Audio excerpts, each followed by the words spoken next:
Hello, this is Silver Pride 2021. I never thought I'd hear myself say those words because I'm forever 19, as is Val McDermid, the bestseller who's with us. Val, we're Silver Priders.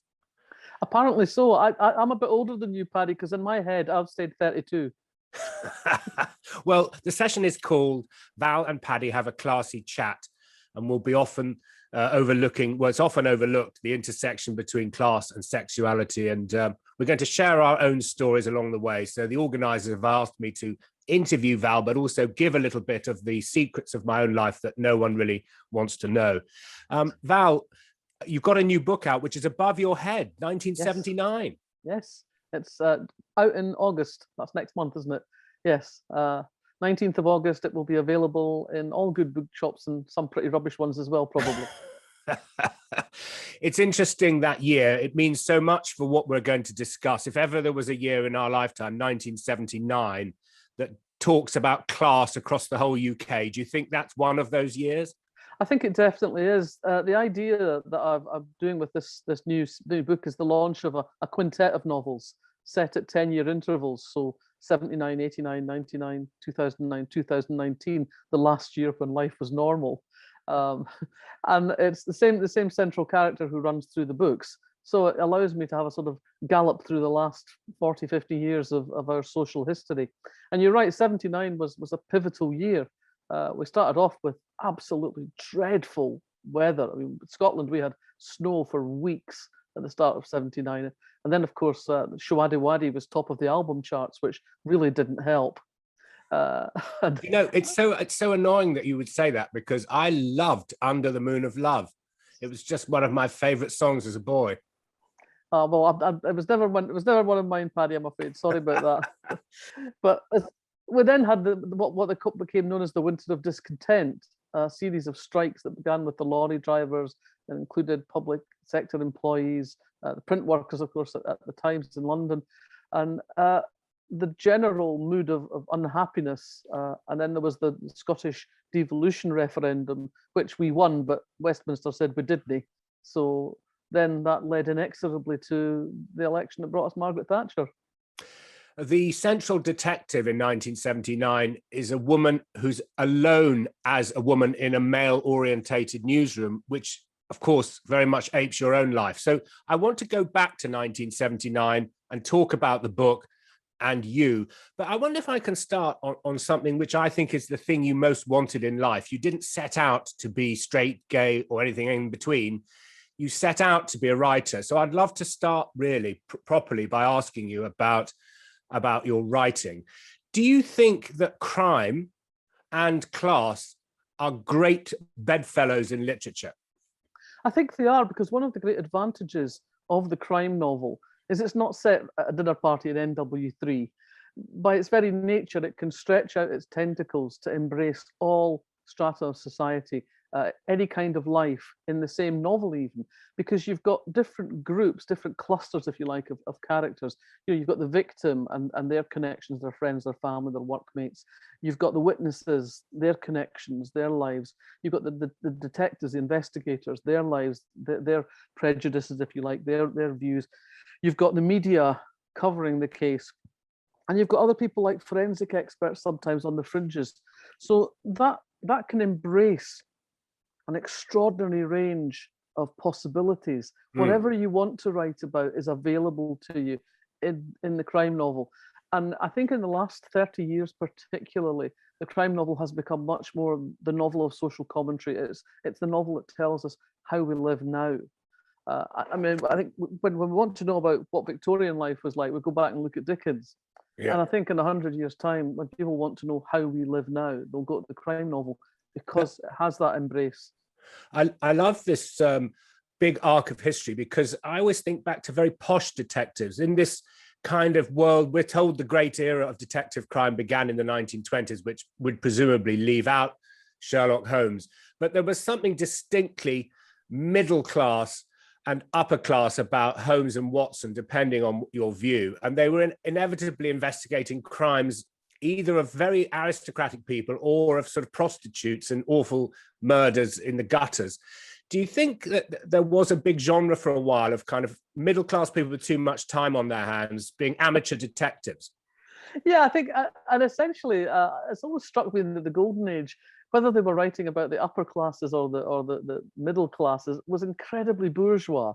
Yeah. I really don't think that the upper classes were entirely as portrayed by Lord Peter Wimsey and his relatives, or even Albert Campion and his mysterious royal connections. There's a sort of bourgeois sensibility, a respectability, a desire not to upset the apple cart that runs through all of that period's work. And it takes quite a while for anarchy to set in. And there's always a lot of snobism between the amateur detective and the humble police officer, who's often seen as bumbling.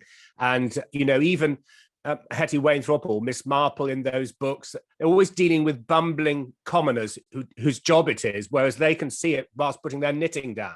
Yes, and it's noticeable that they always seem to be jolly good friends with the chief constable, who comes in when the serious proper police work has to be done of arrest and unmasking the villains. We'll get Sir Henry Clithering to come in and sort it all out. And I mean, if you look at, Christie, for example, the only working class people in her books are servants and ne'er-do-wells, and they're not even given the status of being murderers, generally speaking, because they're not posh enough to be murderers. They couldn't possibly have the right kind of motive. They're suspects, but the butler generally didn't do it. But the phrase the butler did it, we love the phrase because we think it explains so much of what we loved. But I'm just interested, did you love that stuff? Because you read the Chalet School books and you've always credited this basically with getting you into Oxford. And they're sort of the equivalent of the graphic novel in many ways. I don't know how you would describe them, but where was class and the Chalet School books? And for our viewer who doesn't really know those 60 or so books, how would you sum them up?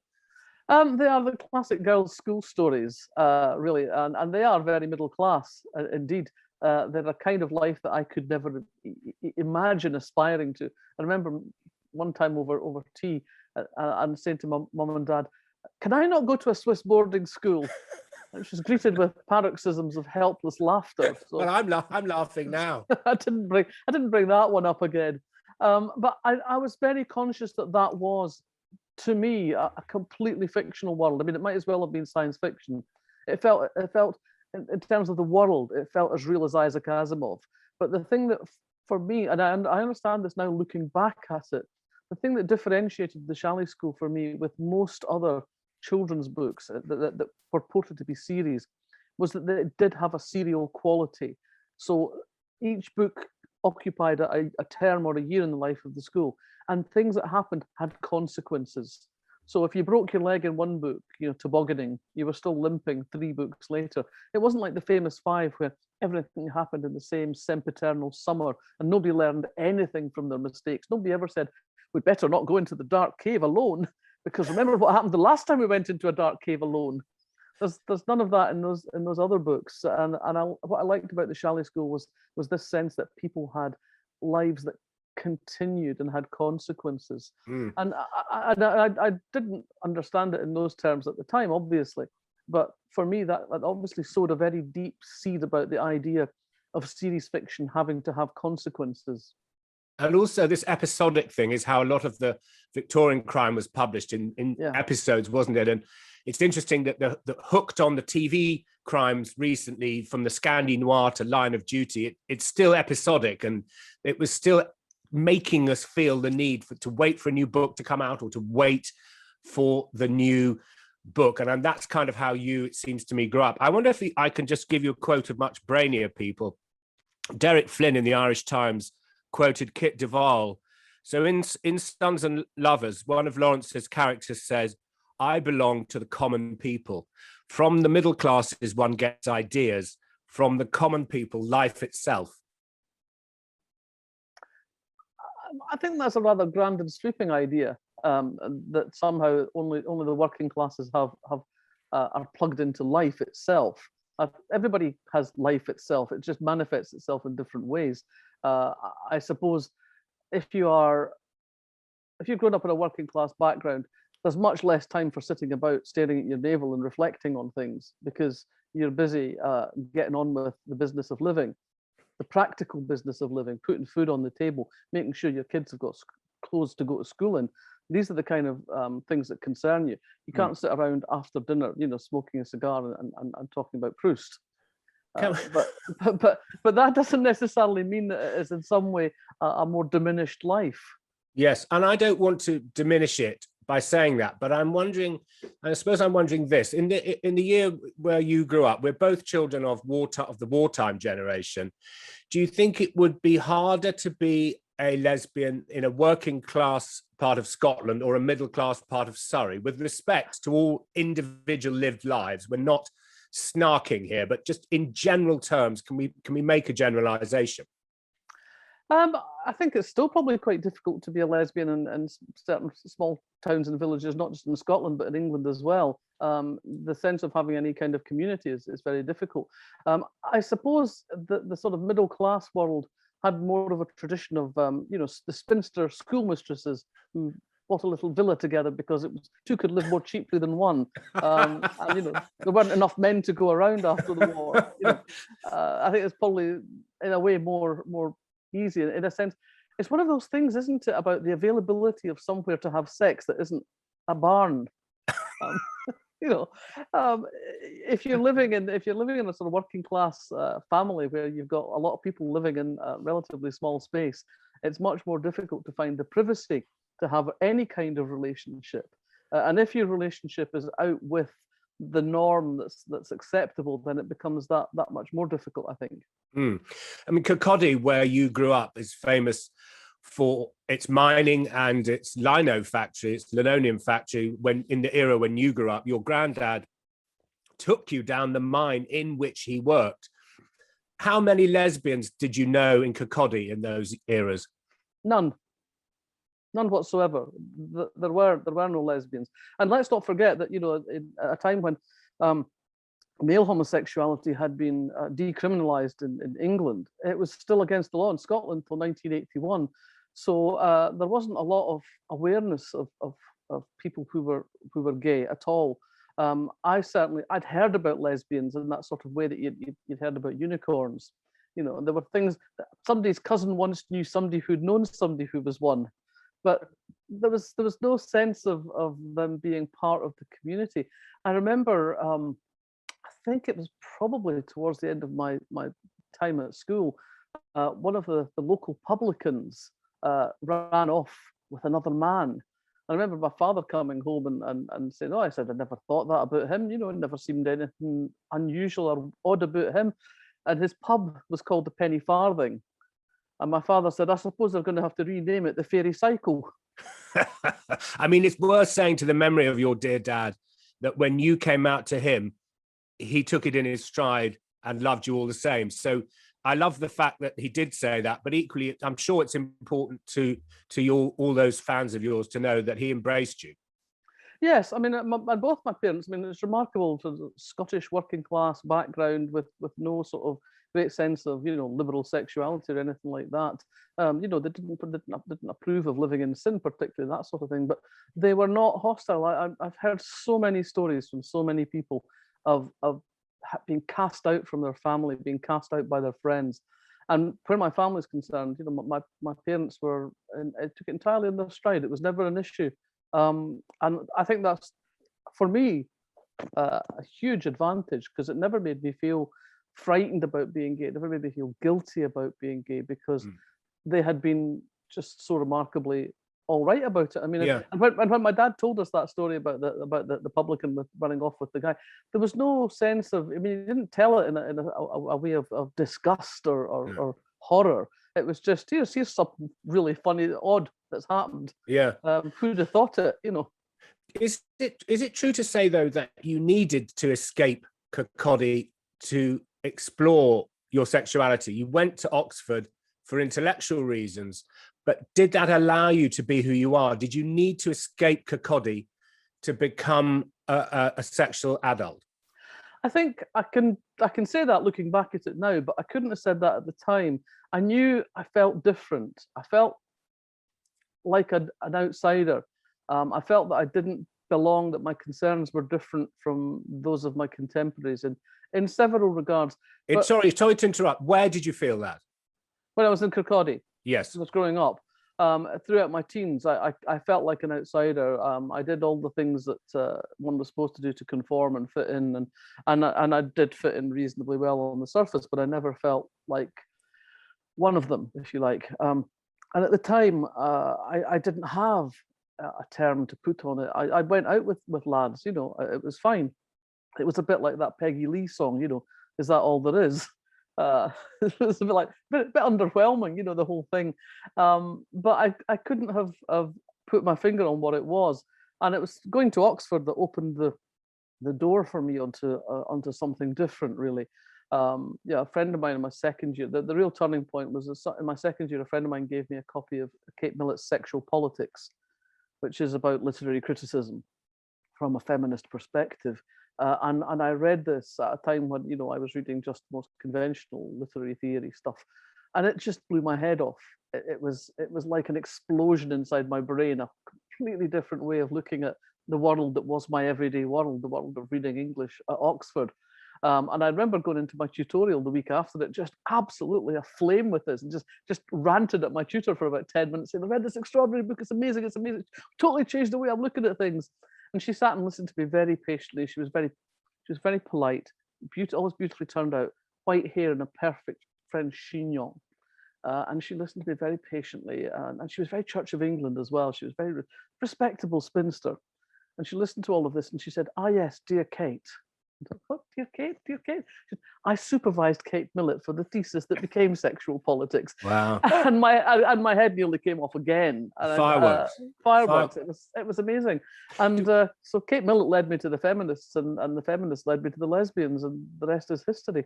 Well, I need to explore that phrase, the feminists led me to the lesbians, because I feel I was brought up by a single mother, a secretary who didn't go to university. And I've always been said, people have always said I'm very posh.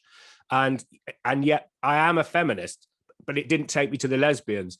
So can I ask you, That's because you're a man, Paddy. I know, I get that, but was it classless? Were the feminists everyone? So were you being exposed to women who included lesbians, but were classless, or were they posher than you? So were you meeting posh lesbians?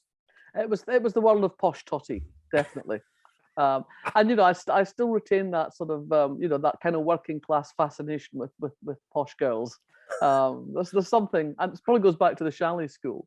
You know, I was probably a bit in love with them as well. But yeah, I mean, Oxford feminists were by and large a sort of middle class coterie of women. Though there were the odd sort of working class ones, but the lesbians were part of that landscape. They were just it was completely taken for granted that was within that community there was nothing regarded as being strange about same-sex desire. For me, I found it very liberating because I went to university in Aberdeen, and I think people always used to think, the Scots I met at first used to think I spent all my weekends stalking and sort of shooting at grouse because I sounded so very posh. And then, you know, it never explained who I was. But when I went to a gay bar, no one was worried how I spoke. It was, what did I have to say? How did I look? Could I dance? You know, was I drunk enough to find them attractive, and vice versa? So do you feel that you were socially liberated by being gay? You know, did you feel that you could break through class barriers? Because I certainly remember feeling that was the case. I never felt freer than in a gay bar because no one cared if I was posh or not. Yeah, I think it's a slightly different experience for me at Oxford because, by and large, when I was at Oxford, I understand this now mostly from what people have said since, but because I was Scottish, I was exotic. So my Scottishness was much more exotic in that group of women than my lesbian aspirations. Because in fact, you know, if you think about it, most of the Scots who end up in Oxford talk like you.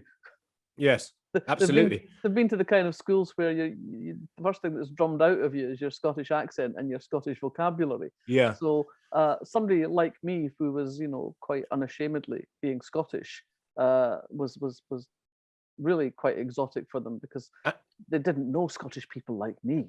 And it's worth saying that your partner says you've poshed up in your career, that actually when you were 16, you were probably a lot more Fife than you are on this Zoom. Absolutely, Ken. And I still fall straight back into it when I got into the football at Starks Park, Ken. Get you out of the car and say, "Think we'll go win the day then." We all got together. We had a great day out, Ken. So I became bilingual when I went to Oxford, really. And then I sort of, I suppose I edged back slightly from the extreme Oxford into what my partner calls my BBC Radio 4 Scottish voice. Yeah, which I've been privileged to hear many times. The boy next to me on my corridor at Dunbar Halls in Aberdeen was nicknamed Furry Boots, because in the first week he said Furry Boots the library. And then that went on for a string of jokes that we used to swap. Is that a donut in the window or a meringue? And they go, "No, you were right the first time." And then for me, I fell in love with it. And but I got posher in Aberdeen because I couldn't not be me. There were other English people who would be in a crowded bar, and in order to not give away they were English, they'd just say, "I," like a character in a sort of, 1950s thing.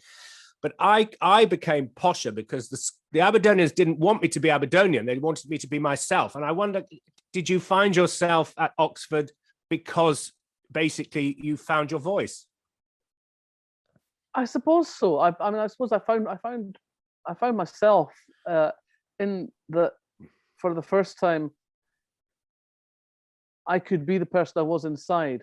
I mean, what undid the lock for me was that I fell in love with someone who fell in love with me. And that was such a sense of coming home, such a sense of this is what it is. This is what it's all about. I mean, almost a sort of hallelujah moment that this made it clear to me that I had a place in the world, that it wasn't just theoretically that women were attractive, it wasn't just theoretically about being a lesbian, that this was something that made me feel extraordinarily myself. And I mean, it was a wonderful moment of actually understanding who I was in the world and where I fitted in terms of class. I was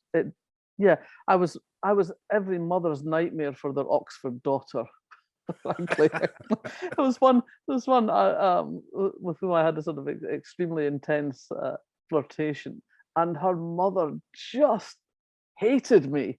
Her mother could not abide me and was so rude in that very upper class kind of way all the time to me. And the funniest thing of all was that she subsequently, the young woman, went on to marry an American, a man, and suddenly her mother thought, "My God, there are worse things than Val McDermid." I became quite amicable. There's a very easy thing if you come from the UK to understand things like to be rude as only an upper class woman can be. And for you as a writer, it must be fun to use that as inspiration. I could say in the days when I smoked, I was in Glasgow getting money from a cash machine, and someone asked me, "Hey, have a fag?" So I gave the first guy a fag, and then his girlfriend said, "Have a fag?" And I said, sounding like this, I said, "What am I, the fag fairy?" Setting up the inevitable rejoinder, "No, it's the motherfucking kind of fairy." And inevitably, there's working class rudeness and there's upper class rudeness, and they're both great material for someone like you. Yeah. And I mean, I think the most fun kind, I suppose, of upper class rudeness is the kind where you don't realize how rude they've been till the day after. You think, "Oh my God, she really said that." but in terms of being gay opening up a classlessness, I didn't really find that till I went down to work in Devon. As I started my working life as a trainee journalist on a weekly newspaper in Devon, and my first encounters with the Plymouth CHE Campaign for Homosexual Equality group in Plymouth was the first time really that I had been involved with a group of people who did span very different class backgrounds, and where it didn't really matter where you were from. What mattered was where you fit in terms of the group and your relationships. Yeah, and as you say, could you dance? Could you drink? Yes, I did say that. It's true how much I've given away there. Yeah. Did you find, just for our younger viewers who aren't finding this as easy and hilarious, did you find when you weren't certain who you wanted to tell what, that you could compartmentalize? You had friends and you did this with them and you did that with them, and that inevitably you gave chunks of yourself rather than the whole of yourself to your teenage friends? I think so. A lot of that, yeah. I felt very uncomfortable when I went back to Kokodi because although my parents were as entirely, I suppose, almost nonchalant about it, I knew other people would not be. And I gradually came to understand over those years that I was at Oxford and going back from time to time that there were gay people in Kokodi and that I knew them. Wow. And but it was quite funny. I remember some years later observing to one of my friends. We used to go to I used to go to the same friends every year at New Year for their party. It was always a great night. And I used to say, you can tell the lesbians at this party because when I come into the room, all the straight women throw their arms around me, wish me Happy New Year, give me a kiss, and the lesbians hold out their hands and go, Happy New Year. What? I mean, I completely get that. Why is that? Because they didn't want to be associated with me because they were in the closet. I mean, there are people I know that I was at school with who are still in the closet, you know, in their 60s and their 70s. Yeah. And I understand why in some cases, but the thing that used to amuse me, amused me in a sort of terrible, wry, tragic way, I suppose, was that the several of the lesbians were married to the gay men. Yeah. Because that's the way it was. Many of them were I understand many of them were in the teaching profession, and back then you couldn't be gay and be a teacher. You couldn't be yourself and work in schools. You just couldn't. No, I mean, the thing is, it's so tragic. I mean, in a way, we need to address perhaps our older viewers. There may be people who've fallen for your fiction who are living a straight life and they're in their 60s and 70s. That you may have do you have fans who write to you, readers who write to you saying, I'm secretly a gay and I've got a family married to Henry? No, I don't get those letters, but I do get a lot of letters from people saying, you know, your books were the first ones I'd read that had lesbian lives that gave me a template for my own because they were ordinary people, as it were. I think people who have been in the closet that long stay in the closet because they're still afraid. And you know, as I say, I understand that. I'm not condemning it in any way. I think it's really sad to have lived that life. I mean, it is in some respects a life half lived, and it's appalling that we had social constructs that made it impossible for people to express themselves openly. It's interesting. You've written or said in an interview before that you never walked into a room feeling that you weren't able to be in that room. You didn't have, from your background, a feeling of being less than anybody else. Interestingly, I on the other hand, I always remember feeling sort of not as good as the other people in the room. I don't know why I thought that, but inevitably, I just used to think everyone was smarter and better, really. But you had something in your background when you went places, including, and this will take us to your fictional character in a moment, but including working in an all-male newsroom, you thought to yourself as the only woman, I belong here. And you know, is that class or is that intellect? What gives you that confidence? It's my family background, really. I mean, I think my dad was a great Robert Burns man. He belonged to the Bow Hill People's Burns Club, which was an organization of mostly working class men who met once a month in the upstairs room of a pub, the Bow Hill #1 Goth, the pub which is run on the Gothenburg system of collective ownership. And they would recite Burns poetry and they would sing Burns songs and they would meet up with other Burns clubs and they had a concert party. And my dad was the lead tenor of the concert party. And he brought me up with the absolute conviction that I was as good as anybody else. A man's a man for all that. The rank is but the guinea stamp. That beyond the superficial things, we're all the same. And you know, he essentially said to me that the only thing that stood between me and achieving what I wanted to achieve was me, and that I was as good as anybody else. And that was instilled in me in an early age. And so I guess When I went to Oxford, I knew other people from working class backgrounds who were quite chippy about being there, and were always on the qui vive to take offence. And I never felt like that. I did not feel like I felt I had the right to be there. I wasn't there out of some kind of mistake or whatever. I was there because I deserved to be there.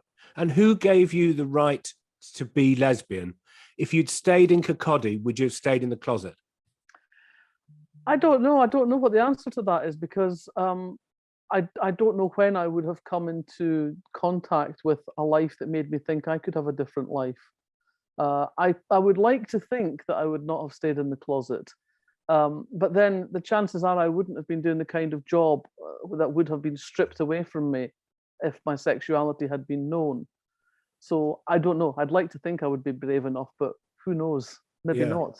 But for the purposes of the Silver Pride and for this session, if we're looking at how strong sexual mores were when you grew up, we're sort of saying you had to escape working class Kokodi and go to the Dreaming Spires, because that's in the history of your life.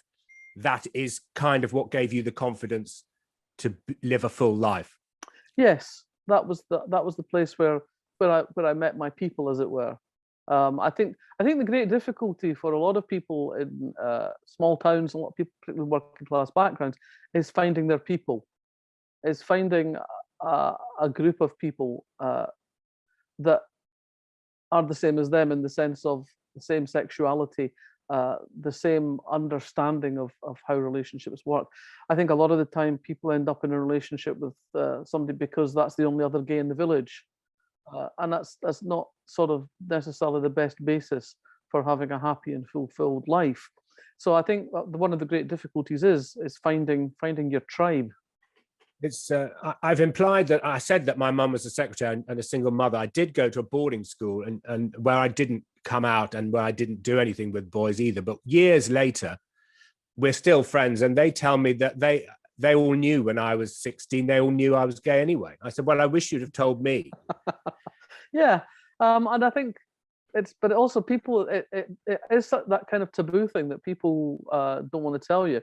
I mean, there were a few people that when I came out to them, they were like, yeah, and, they were not in the least bit surprised. But there were other people who were profoundly shocked. Sort of, are you sure? Well, I never thought that about you. But honestly, I don't look back at myself and I think, how could you have missed it? Really?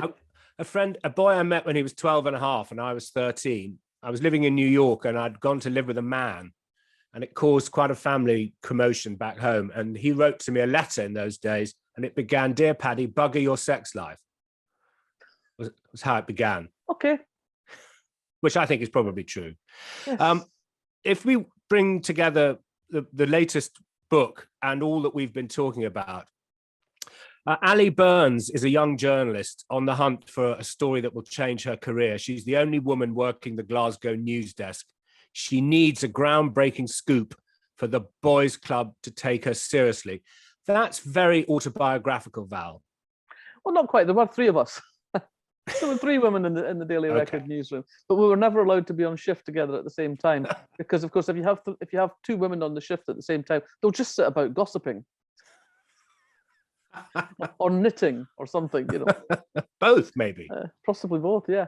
I started writing this sequence of books because I finished the previous book, Still Life, in lockdown, and I thought I can't write a book set in the here and now because the here and now is like quicksand. It's shifting sands. I'll be writing a book that's to come out in August 2021, and I have no idea what August 2021 is going to look like. And so I've been thinking about writing a sequence of novels that allowed me to look at a span of our history, if you like.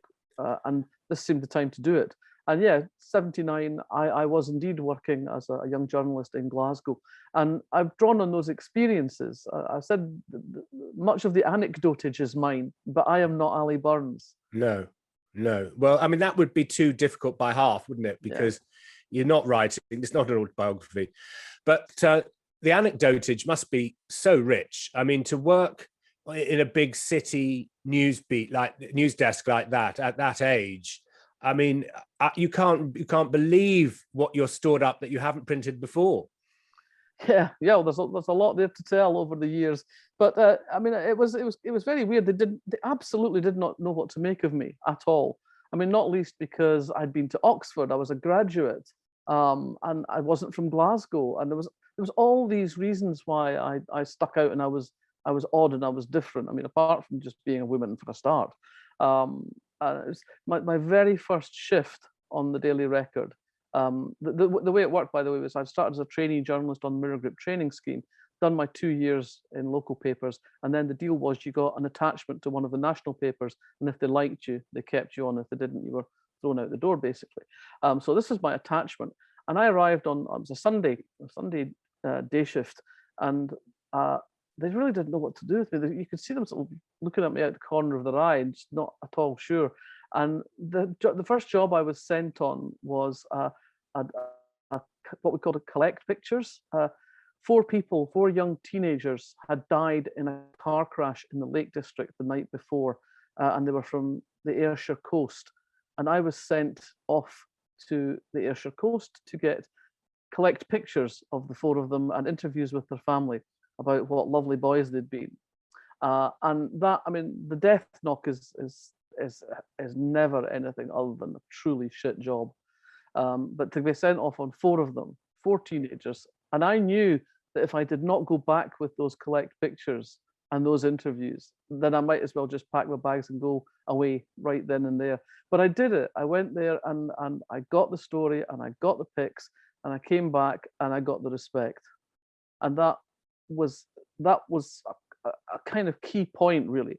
There were many tests after that, but the fact that I'd passed that first test made a huge difference, and the fact that I could drink as hard as the men.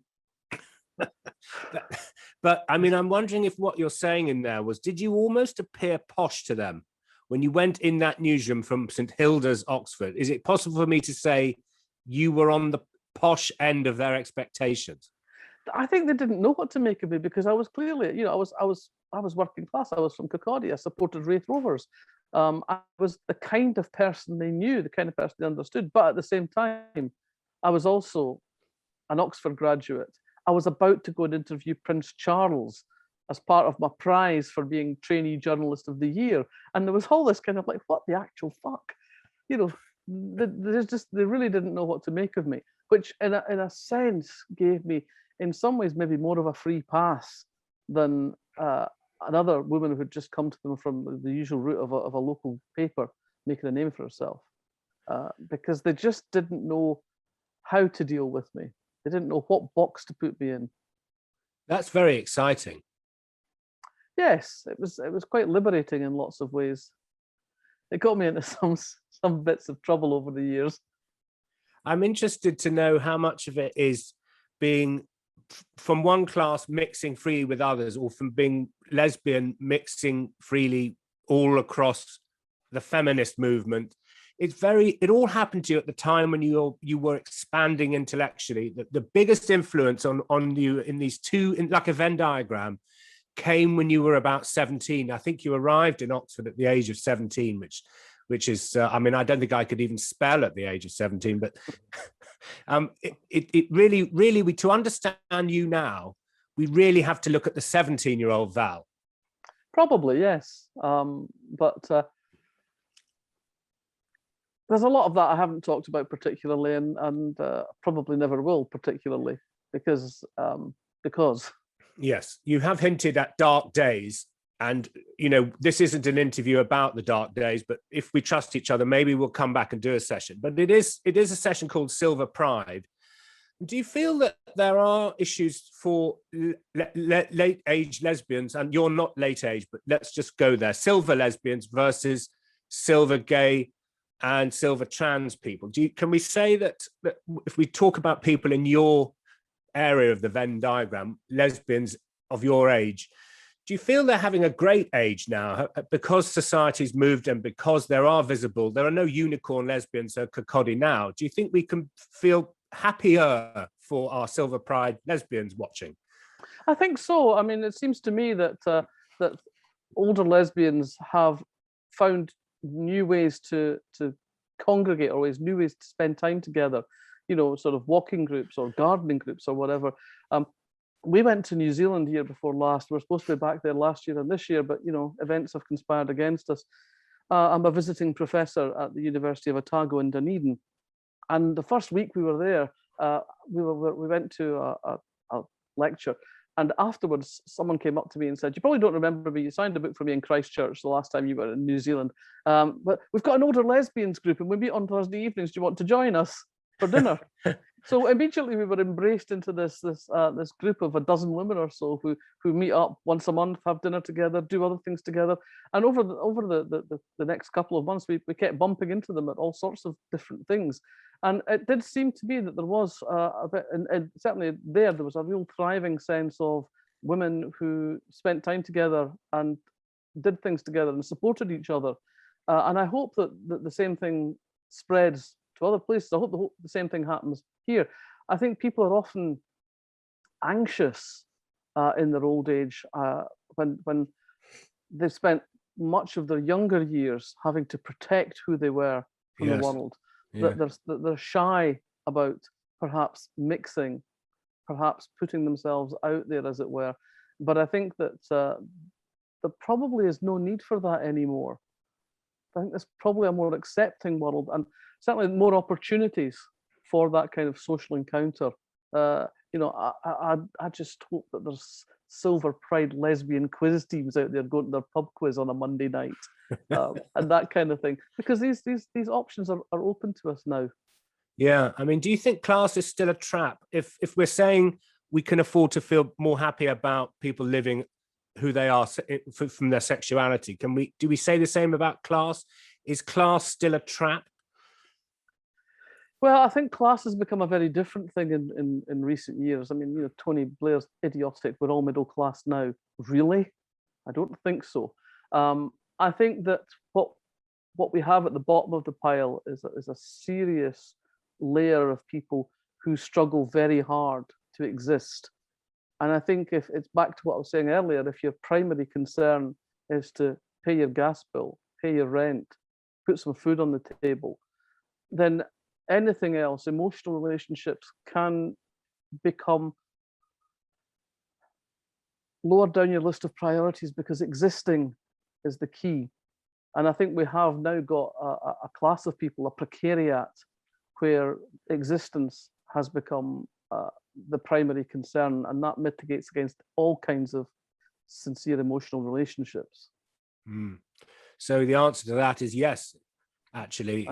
If class is linked to poverty, then there's still poverty, there's still a class trap. So we shouldn't go all this way with people's time without saying that you've given an answer to that. Nonetheless, I began hours ago, it must seem to you now, by saying you didn't set out in life to be a lesbian. You set out in life to be a writer and to be who you are. And you are, it seems to me, at the peak at the moment. And it must feel to you that you owe a lot to this fabulous family of yours. It sounds to me like your dad was a feminist. I think my dad was. He's no reason why I shouldn't do the things that I wanted to do, and that you know, nothing should stand in my way. I mean, when I played hockey as a goalkeeper, and I complained that hockey boots were not good sufficient protection when you were kicking the ball. So he came home with football boots with steel toe caps. You know, it's like, it's not a problem. We'll deal with it. I was very, very lucky in my parents, and I've been very lucky in, if you like, the wider family of women and lesbians over the years who have supported me in many different ways. When I wrote the Lindsey Gordon novels, one of the things that was in my head was that I wanted there to be something for the next generation of young women coming after me, a template for lives. Because when I was in my teens, there was nothing. There was really no lesbian fiction apart from The Well of Loneliness. And really, you'd read that and think, well, I'm not a lesbian. Yeah. And I wanted there to be something for the next generation of young women coming through that would say, you can have this life. Because the Lindsey Gordon novels aren't about being gay. No.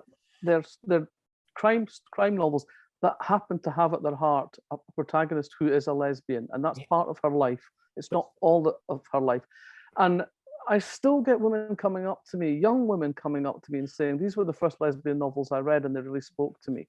And I can exclusively reveal that it's looking very likely that Lindsey may make an appearance on the small screen in the not too distant future. Really? I mean, yes. Just there's a lot happening at the moment, isn't there, in terms of your work being going on the screen. I'm just checking now the actor who's going to play Karen Peary. Yeah, Lauren Lyle. Yes, that's terribly exciting, isn't it? I mean, we're scampering all over the place here. I'm getting 5 minutes left. So, I mean, this is presumably 5 minutes that you could really enjoy. The casting I've enjoyed it all, Paddy. No, you've been just very tolerant. But the casting by ITV of one of your biggest creations, not the lesbian one, incidentally, but nonetheless, how exciting a time was that? It's all been very exciting. You know, we're making a second series of Traces, which was based on an idea that I came up with and was on BBC earlier this year. Second series of that is in the can. Karen Peary is coming to a close of the finishing. It is exciting to see the translation of your work onto the screen. But the thing with adaptation, it's always about trusting the people that you work with. And I'm very excited about, I think, what will be a really good looking television series for people who haven't met Karen Peary before. I hope we'll bring them into the world of Scotland's Historic Cases Unit and Karen Peary. And as I say, further down the line, I think it's safe to say there will be more small screen adaptations of books. I mean, is Lindsey Gordon, I've sometimes seen referred to, and she's your creation. I'm sure everyone watching knows that she's your creation, but she's called Lindsey Gordon, and you've hinted she may be about to come on the screen. I mean, will she be the first lesbian detective or detective who happens to be lesbian on the small screen? Because obviously they've played with Sherlock Holmes in some iterations, haven't they? They've played with Doctor Who or whatever it is, the other thing, the spin-off, not Doctor Who. So will she be the first detective who happens to be a lesbian? I think probably actually leading the series. You know, we've had sort of second lead characters, if you like, and Siobhan Redmond's character in Between the Lines, Mo, turned out to be a lesbian. But yeah, I think it will be. She was certainly the first lesbian detective in Britain in print. I'm just looking. I've just been Googling because I don't have all these facts. It says that she debuted in Report for Murder in 1987. So that's a long time ago to write a detective like that. Yeah, it's period drama. It is, seriously. They talk about it as period drama now. You know, this is not period drama. This is my life. They don't call it period drama. That's terrifying. They do, Paddy. Yeah, they do. It's really, really bizarre. But I think the hard thing for whoever is producing this is going to be casting Lindsey Gordon, because I very deliberately never described Lindsey physically.